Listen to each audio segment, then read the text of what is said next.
Al-Ihsan madda beekumsa piroojeektii. Al-Ihsan madda jabeenyaa qaba ispoortii. Al-Ihsan madda qabeenyaa kan baraartii. Al-Ihsan madda odeeffannoo kan gabbaartii. Al-Ihsan madda beekumsa piroojeektii. Al-Ihsan madda jabeenyaa qaba ispoortii. Al-Ihsan madda qabeenyaa kan baraartii. Al-Ihsan madda odeeffannoo kan gabbaartii. Al-Ihsan Toltu hojjechuuf ol ka'e Al-Ihsan fakkeenya keenya.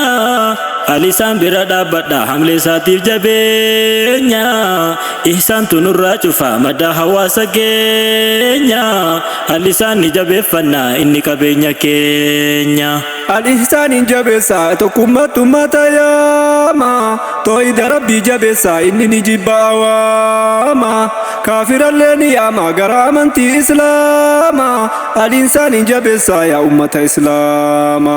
Al-Ihsan madda beekumsa piroojeektii. Al-Ihsan madda jabeenyaa qaba ispoortii. Al-Ihsan madda qabeenyaa kan baraartii. Al-Ihsan madda odeeffannoo kan gabbaartii. Al-Ihsan Al-Ihsan madda beekumsa piroojeektii. Al-Ihsan madda jabeenyaa qaba ispoortii. Al-Ihsan madda qabeenyaa kan baraartii. Al-Ihsan madda odeeffannoo kan gabbaartii. Al-Ihsan madda beekumsa piroojeektii. Al-Ihsan madda jabeenyaa qaba ispoortii. Al-Ihsan madda qabeenyaa kan baraartii. Al-Ihsan madda odeeffannoo kan gabbaartii. Al-Ihsan maaltu akkas meesse Al-Ihsan seesse. Ulamaa jabeesse yeroo yeroon dhiheesse.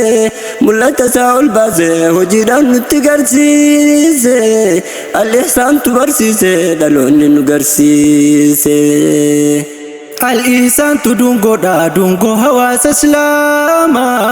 Toltuu hojjechuuf deema toltuudhaanis dubbatama. Beekumsa Islaamummaan tolcha hawaasummaa toltuu hundarratti. Al-Ihsan dungoo hawaasa Islaamaati. Al-Ihsan madda beekumsa piroojeektii. Al-Ihsan madda jabeenyaa qaba ispoortii. Al-Ihsan madda qabeenyaa kan baraartii. Al-Ihsan madda odeeffannoo kan gabbaartii. Al-Ihsan